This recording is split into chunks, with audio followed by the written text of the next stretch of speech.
Hey, what's up YouTube and my Z family people?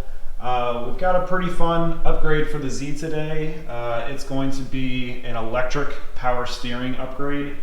So I was originally going to do this 2 years back whenever I was kind of doing the interior and before I got it roadworthy, but I had so many projects going on at that time that I was kind of nervous to tackle such a big project, installing this electric power steering. So I opted to just shorten the steering column and run it as it is. So right now it's just manual steering and it works fine. You know, it's very difficult when you're in parking lots and whatnot where you're not moving, but once you're driving it's fine. So, you know, most of you people who drive a Z know how that feels. But we're gonna go ahead and add the Saturn Vue Electric Power steering motor to the steering column.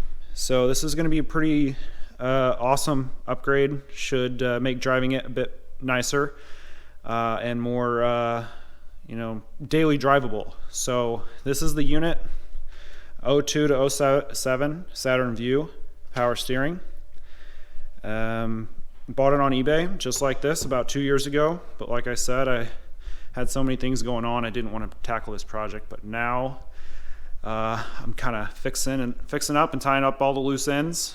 So this is perfect time to go ahead and do this upgrade. So this is the unit. We just need to basically take our steering column and insert that into the middle somewhere. So much easier said than done. And this is a little wiring module I got off of eBay as well. And it came with some nice instructions. So it's got a little, I guess you could call it ECU. Here's the plug that goes to the ECU that's on this thing, which is right here. All those plugs there. So that'll plug in. It's got some wires on it. And there is one part I'm missing. Yep. This right here. This is actually a dial. So you can dial in how much power assist you want or how little. So you can play with that, see what how much assist you like, and that should be pretty fun. I wanted to show how tough it is to move the steering wheel currently, so I'll try my best to kind of give you an idea. First, I'll start off with one finger, and I'm going to just use all my strength here. I can't do it with one finger. I'm going to go ahead and just use my hand now.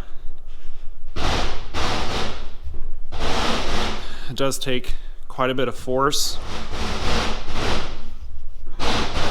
Obviously you can't really tell how much I'm straining to do that, but you know, just take my word for it, it's pretty tough, and that screeching noise is just the wheels on the epoxy floor. So I think I'm gonna get my girlfriend out here and I'll film her struggling with it, so we'll have a nice before and after. Okay, so she's gonna go ahead and give it a try. She's probably never done this actually, so we'll just see how hard it is for her to do it. Let's go ahead. Go ahead and try and turn it all the way.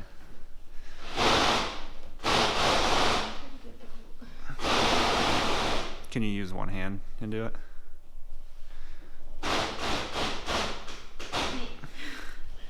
Go the other way. Use one hand.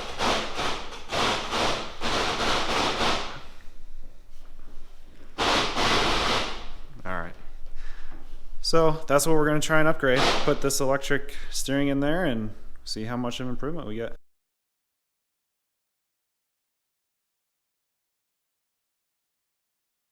Because it was going to be very, very difficult to try and get this mounted up under the dash.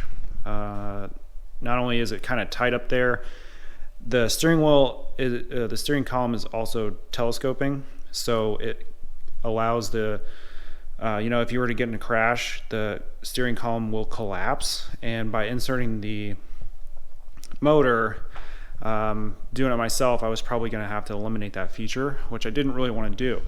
So what we're going to do now is we're going to add it to the engine bay.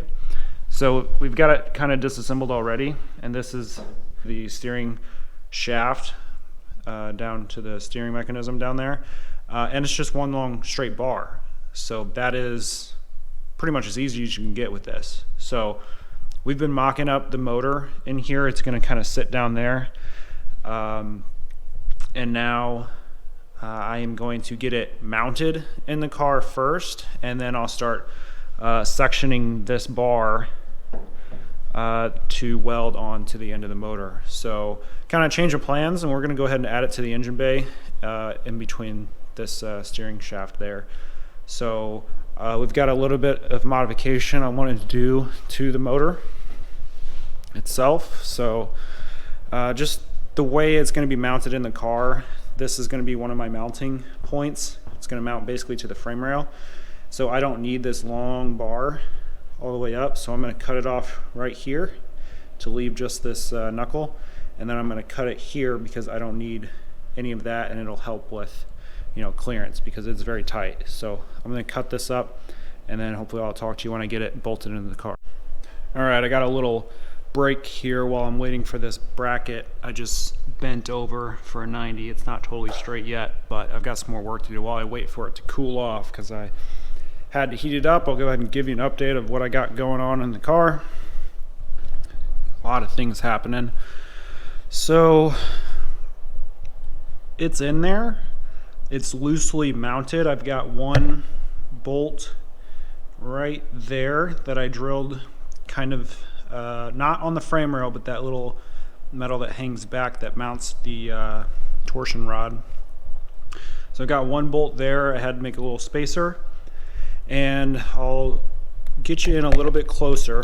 So hopefully you can see what's going on here. I cut this shaft shorter, and I tack welded the splines from the original rod. I cut off the end of the rod that had the splines, and I tack welded it to the end of that shaft, so now it slides up in here and the bolt will go in just like normal.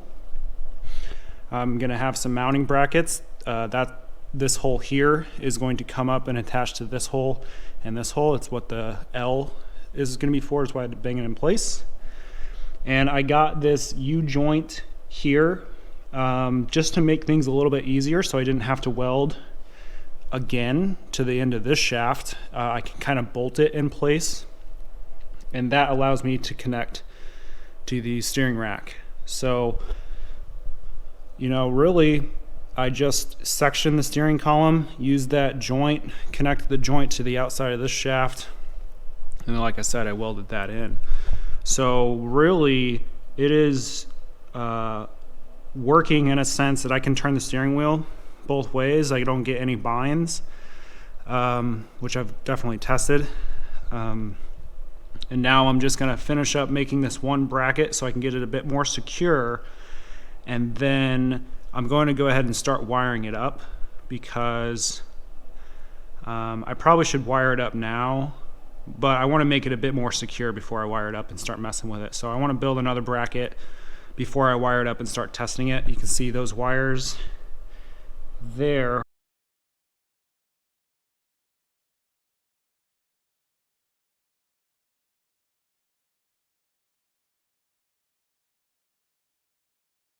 Hopefully those have to go to the ECU that I took off earlier. They're such thin wires. I mean, I don't even have wire cutters that go that small gauge of wire, so they're a pain in the ass to work with. But I'm going to relocate that probably down in here, just not far away, because I don't really want to go through all the trouble of mounting in the car. If I can just set it down here on the frame rail, I don't think it makes a difference, but you know, it's the ECU is mounted on the steering rack from the factory. I don't want to mount it inside the car, make it really far away in case that hinders performance somehow. I don't know, but that's what I have going on. I'll show you a view from the bottom later, but that's the progress so far. So I gotta, like I said, waiting for this bracket to cool off, and then I can test fit it in there and drill some holes, and then we'll have the module, the motor I mean, mounted in there pretty sturdy. So okay, got another update for you. Gotten a lot of work done since that last update, and now you can see I've got that bracket bolted to the frame rail, and I've got it mounted in pretty much all 3 mounting points around the steering unit. I've got everything, all the linkage is done, and hopefully you can see down there that box and that black box, that's the actual control module for the power steering. So I kind of relocated it, but I didn't want to relocate it too far away by putting it inside the cab. So I relocated it down there on the firewall by just drilling a hole with a riv nut. So it's all wired in. I've got all of the wires, power, ground, and everything wired up. And let's go ahead and get under the car and I'll show you what I got going down on underside. You can see the module mounted with that bolt. Got zip ties that I need to loosen, or cut the ends off.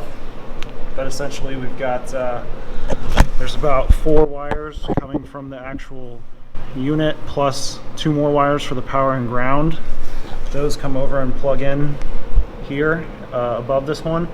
And then I had to buy a connector, the one that you see with the yellow tab. I bought that online so that I had a legit connection, because the male prongs are bigger than what you would kind of get at a hardware store. So bought that connector. It was about 10 bucks, and that is what the power from the battery and the ground to the chassis, the module needs.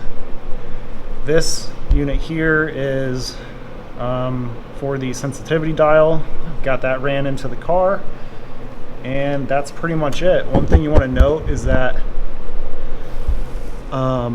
see that blue crimp there? That is a ground from the ECU box to the car. So because I removed it from the motor, that's where it was previously grounded, so I had to add a grounding wire for the ECU.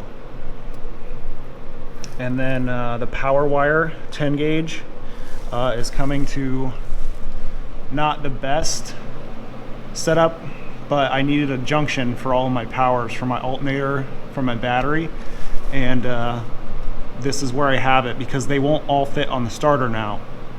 So because I can't put them all on the starter, I ran them under the car here, and I'm going to push them up in between, kind of this opening between the transmission and the oil pan, and I'm going to get them really secured with zip ties. I've got one bracket here. It's going to hold all these wires, and then I'm going to get a cap, a plastic or rubber. Kind of the jank way to do it, I could just wrap them all in electrical tape, which would work, but I want to see if I can find something a bit better than that. But worst case scenario, that will work. So everything is wired up. Now, so running into the car from the module down there, I have the sensitivity dial here. So I had to elongate those wires. And then this orange wire, which I have temporarily mounted to an accessory power, is the accessory turn on for the power steering unit. So it needs some kind of switch to turn it on. And these are just loosely ran into the car. So I'm going to go ahead and get situated, and we're going to go ahead and test it out. Okay, so this is going to be a very roughed in test. So I've got my main kill over here. I'm going to reach and turn on, which gives power to pretty much everything up here. Turn the accessory on, and you should hear a click. You're going to hear one click from the relay kicking on. You're going to hear another click from the engine bay, which might be a bit louder, and that is the power steering coming on. That second click there. So that is the power steering on. So it does feel a bit easier. Now I can dial this back and the power steering will turn off. So the power steering is off, and it is pretty tough to turn with my hand. Now this isn't the greatest test because the wheels are on the ground, so my input sensitivity is not going to change much. It's just going to be a lot easier to move it when the motor's working. But you can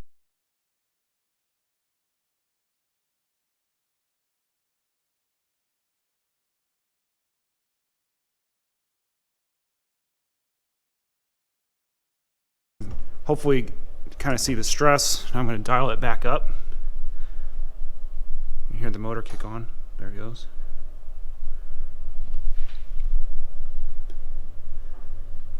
And that's a lot easier.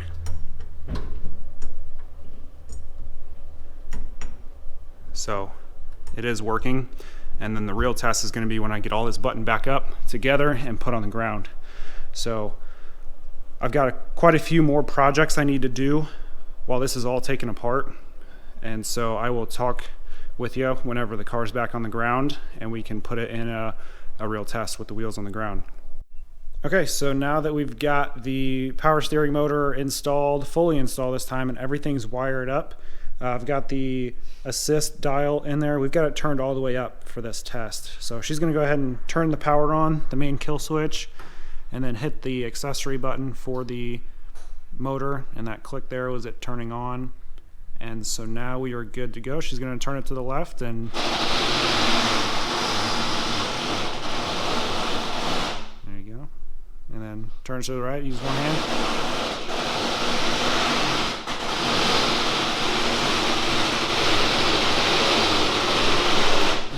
Much easier this time. Let's go ahead.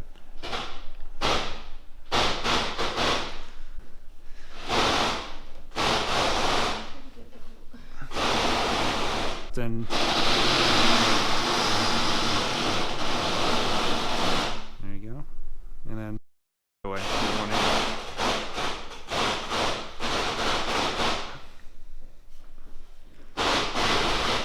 All right. Use one hand.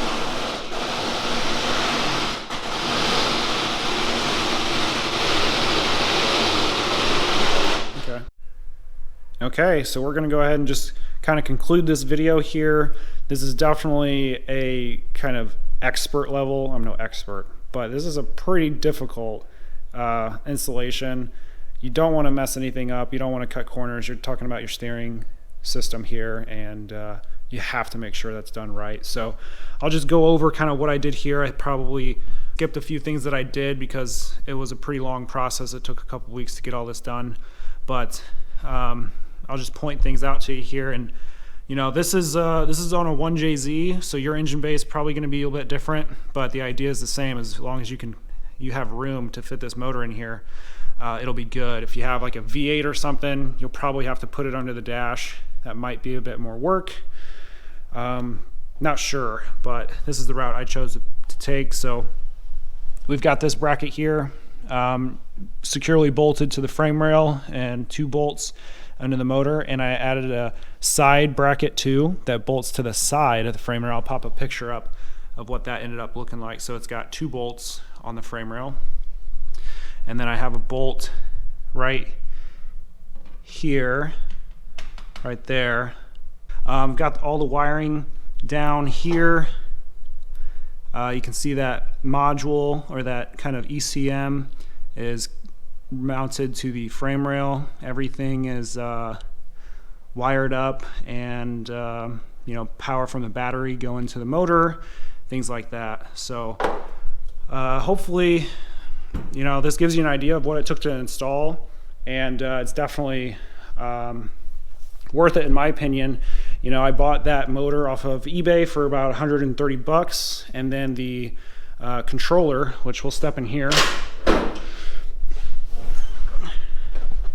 This controller here, it's kind of dark, but we've got the steering assist and the little knob, so you can turn it all the way to the left, and that would actually turn the motor off. So if you wanted that manual steering assist for some reason, you can turn it all the way to the left and off, and then you have all of this room in the middle to get it adjusted to your liking. And you know, it's just going to be trial and error when I'm driving, because you know, it might be really nice to have it turned all the way up for parking lots, but then when I'm driving, it might be too easy to move the wheel, kind of might be darty, so might have to dial it back. But this dial makes it easy. I can kind of just do it on the fly. If I'm in a parking lot or doing a lot of stuff like that, turn it up, or you know, if I'm going for a long drive, dial it back. So that does kind of make it nice.